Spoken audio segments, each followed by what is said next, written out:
તમારું મન જો ભગવાનમાં હશે ને કોઈ વસ્તુ કાંઈ નહીં થાય. પણ આપણા મનને છે ને આપણે એકત્રિત કરી નથી શકતા. ઘણી વખત તમે જો ઘણા લોકો અમારા પાસે પ્રશ્ન લઈને આવતા હોય કે દાદા અમે જપ કરવા બેસીએ છીએ પણ જેવું માળા હાથમાં લઈને અમારું મન બીજે ભાટકે છે. શું કરવું? કાંઈ નહીં કરવાનું. જાપ ચાલુ રાખો.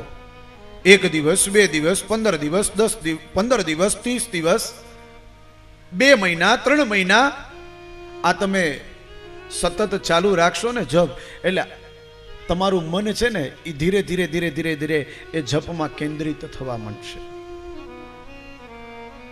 ઘણા લોકો વ્યસની હોય, માવો ખાતા હોય, ન ખાવાનું ખાતા હોય, ન પીવાનું પીતા હોય, જેને વ્યસની કહેવાય, એવા લોકોને આપણે એમ કહી કે તમે વ્યસન દૂર કરી દો, તો એ આપણા શબ્દને માન આપી અને એમ કે દાદા ઠીક છે હું આ વ્યસનને મૂકી દઉં છું. પણ એ વ્યસનને છોડવા માટે થોડો સમય લાગે.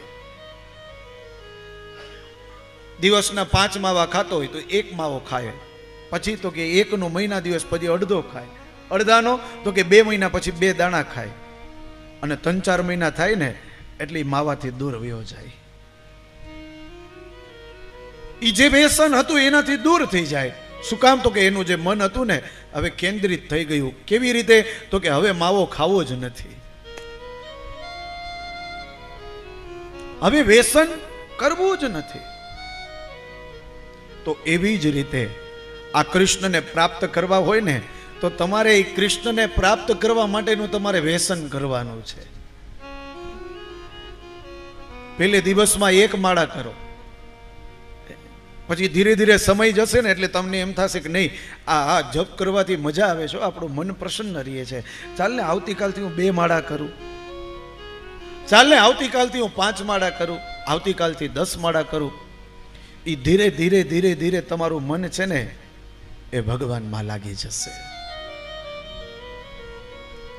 અને એ ભગવાનમાં જો તમારું મન લાગી જશે ને તો તમારો બેડો પાર થઈ જશે. તમે શ્યામ થઈને પૂકો મને વાસળી બનાવો. તમે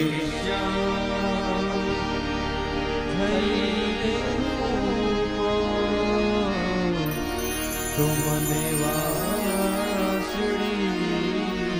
બનાવો. પછી વ્યાપો મને વાદળી બનાવો. તમે શ્યામ થઈને પૂકો મને વાસળી. તો ભગવાનનું નામ છે, ભગવાનનું ભજન છે, એમાં તમે એકવાર લીન થઈ જાવ ને પછી તમે જે જગ્યાએ જાઓ ને એ જગ્યાએ તમને ભગવાનનું નામ જ યાદ આવશે. ઓફિસમાં જશો ને તો કામ કરીને ફ્રી થઈ જશો ને એટલે એમ થશે ચાલ ને ભગવાનનું નામ લઈ લો. તમે લોંગ ડ્રાઈવમાં જતા હશો, ગાડી ચલાવતા હશો ને ત્યારે ફિલ્મના ગીત યાદ નહીં આવે, ત્યારે તમને એમ થશે ચાલ ને ભગવાનની કથા સાંભળી લો, ભગવાનનું નામ લો, ભગવાનનું ભજન કરો.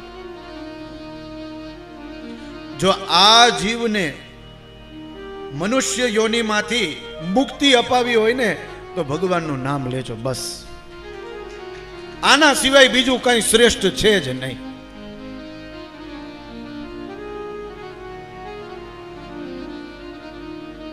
હું રંગાવું તમારા રંગમાં,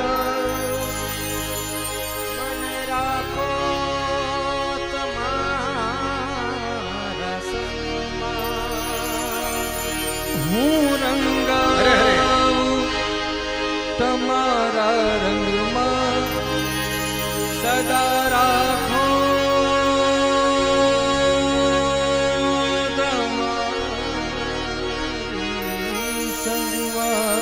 આપણે ભગવાનના રંગમાં રંગાઈ જવાનું છે. ભગવાનનું નામ સતત તમે હાલતા ચાલતા લેશો ને પછી તમને બીજું કઈ યાદ જ નહીં આવે. ગીતાજી કહે કામ એશ ક્રોધ એશ રજો ગુણ સમુદ્ભવ. કામ પણ નહીં જાગે. ભગવાનનું ભજન કરવા બેસીએ અને ત્યારે મોબાઈલ વાગે એટલે તો કે મનમાં વિચાર આવે કે કંઈક મોટો ધંધો આવ્યો લાગે, ચાલ ને પહેલે ભગવાનને મૂકી દો, પહેલે મોબાઈલ ઉપાડી લો, મોટું કામ આવ્યું છે. એ કામના જે છે ને એ તમારી તૂટી જશે. પણ ભગવાનનું નામ સ્મરણ જો આ મગજમાં હશે તો પછી તો કે ક્રોધ નહીં આવે. તમે જોજો ભગવાનનું સ્મરણ તમારા મગજમાં ચાલુ હશે ને, ધીરે ધીરે તમે એની નજીક આવી જશો ને તો તમારી સામે તમને કદાચ નહીં ગમતું હોય એવું કૃત્ય થતું હશે, કામ થતું હશે ને તોય તમને એમ થશે કાંઈ વાંધો નહીં, જવા દે ભાઈ, આપણે ભગવાનનું ભજન કરીએ.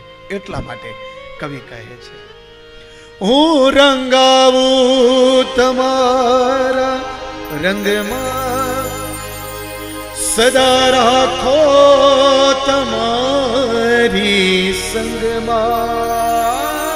હું રંગાવું તમારા રંગમાં હરે હરે સદા રાખો તમારી સંગમાં, સદા રાખો તમારી સંગમાં. હરે તમે કેળી કેળી ચારો હરે હરે તો મને ચાકડી બનાવો, પછી આપ થઈને રાખો મને વાંસળી. તો એ ભગવાન શ્યામનું નામ, એ ભગવાન શ્રી હરિ કૃષ્ણનું નામ. મેં તમને કહ્યું ને કે જેનો જેવો ભાવ હોય એવી રીતે વ્યક્તિ એનું ભજન કરે.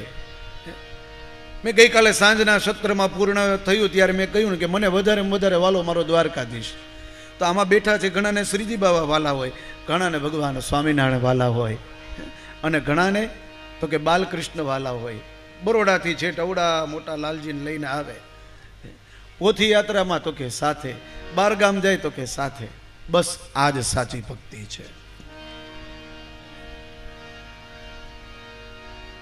ભગવાન આપણી સાથે આવે છે એમ નહીં, ભગવાનની સાથે આપણે જઈએ છીએ સાહેબ. ભગવાનની સાથે આપણે જઈએ છીએ, ભગવાન આપણી સાથે આવતા જ નથી.